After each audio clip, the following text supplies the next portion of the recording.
The space genre in general right now is kind of under the weather. We've got some games coming out. We've got a lot of people wanting something, you know. I know gamers. They always think that the next thing that comes out is going to kill the last thing. It does that never works. Doesn't work in any genre. Ask World of Warcraft. The biggest problem I see, especially in the gamer arena, is that people aren't even bothering really anymore to go and investigate these things any deeper than what they see on the internet. And so I'm seeing videos coming out where people are talking about, the games that are out there. So that's just, this is not an inclusive list. This is just the ones I remember, like No Man's Sky, Starfield, Star Citizen. They don't even like acknowledge anymore that EVE Online's still out there. EVE Online and Elite Dangerous are somewhat similar because they're both made about the same time, and they're both kind of had the same idea where it was just this humongous galaxy, and they wanted everybody to go fight each other and all this stuff, because developers, I don't know why they still think this, but they know this, that conflict is the best way to get things going. What I think Elite is realizing is that conflict doesn't necessarily have to be between two live human peoples. It can be with an enemy, such as say thargoids or something, and that can bring people together. That's when you get people to come together. When you pit them against each other, that's fun, but it always ends up hurt feelings and people stealing other people's stuff, and eventually it breaks down. And I think that's kind of what has happened in Elite, where things have kind of broken down. They become a minor faction or something, and they get a system, and they start trying to expand and all this. People come and go. That's another thing that always happens. You think, you're going to have this strong, united force, taking over the entire galaxy. And then eventually once you start actually taking over the galaxy, you realize, yeah, this is a big place, and there's a lot of systems. Yeah, you can knock yourself out, but I think what happens is, it happened with us several years ago, is that we took a lot of systems and then realized we can't keep up with all this. You know what I mean? We were too small anyway. We're only, I think at our largest we were like 13 strong.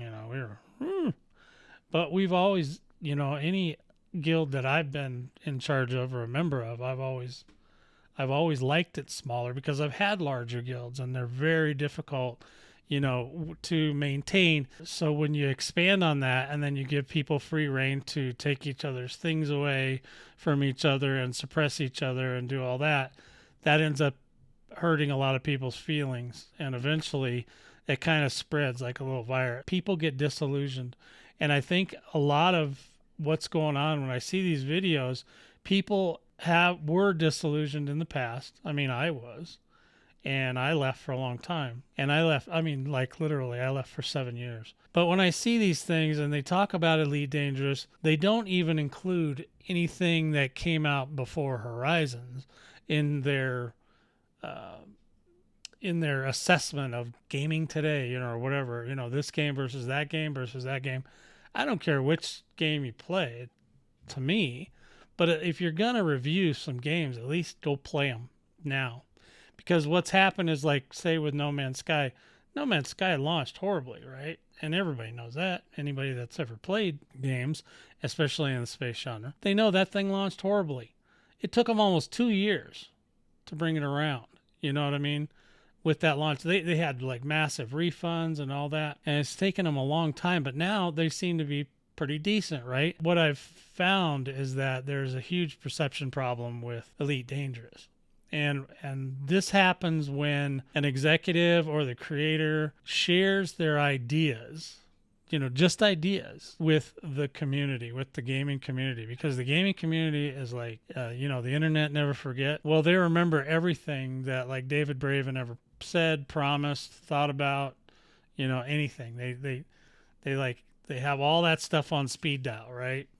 So anytime they don't like something, or it's really super hard, they want to, remind you, oh, well, you said this, well, you said that. I mean, they say things, and perception is one of those things where if people perceive that you're not being honest with them, over time that builds up. And it's like, if you don't do something to release that valve and start bringing that going the other direction where people are getting behind you and going, oh, yeah, look what they're doing, look what they're doing. Elite Dangerous has done a lot of stuff since I left. I mean, I am still finding things that they did that are not like, groundbreaking ideas or anything like that, but they're definitely trying, and it's obvious that some things have happened there, whether they've lost staff or they, obviously the CEO, David Braven, stepped down.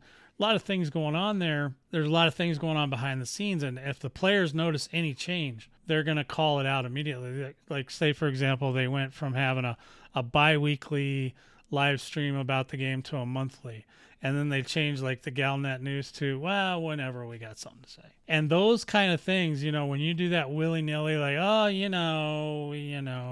because if you start going like, oh, well, we're just so busy, and they also, a lot of the players resent the fact that Frontier handles more than one game. Completely amazing to them, They want you to focus all your time on their game. And that's true. You should at least make it look that way. But the perception of Elite Dangerous is that they've failed the community multiple times. And they were a beloved company, just like, say, CD Projekt Red. CD Projekt Red did the same thing. They were even worse because they made huge promises that they didn't keep. And the player base just dropped them like a hot rock. And they know that. And they're trying to do something about it now. But, it's 2 years after the fact. And I don't know if game companies are actually learning the lessons that they need to do right by their players and their investors. And a lot of executives at gaming companies don't see it that way. Frontier, one of the things about Frontier is that they were very meticulous and they were very accurate. Because those guys take that shit very seriously. You hear them talk about the devs, how serious they are, and blah blah blah. They are, but they also are employed. I mean, we can respect what they do and we can respect the art, but if every single thing appears to be like it's the bare minimum of what you can do, that is not necessarily on the developer's side. That could very well be, and likely is, on the executive side. Getting someone on board to understand these things and to go forward with giving the players something they want to restore your dignity in the player base. That's really important. But I think if you haven't played Elite since Odyssey and it was a failed launch and all that, what you got to go into Odyssey with is that it's a new frontier, right? They're trying to do something different yet the same. They're not really introducing a lot of new tech into the game, but they're taking that old tech and they're really doing something with it. The perception of this game needs to be turned around. Just remember, guys, that it's not only the reaction you need to give your supporters, your partners, everything, your player base, a reason to talk about you and say good things. And I think if you haven't played Elite since Odyssey and you haven't played it recently, give it patch 16 a try. Give patch 15 a try. 15.02 was not terrible. Now they still got a ways to go, but they do seem to be quietly listening because they do fix things. Just because, you failed in the past to get them to do something doesn't mean you should stop asking. You can still ask. And if you ask in the right way, you're a lot more likely to get the developers to hear you and see you. Because if they know that you're genuine and you're not just being a shill for the player base or, whatever, or for them for that matter, they're going to listen to you.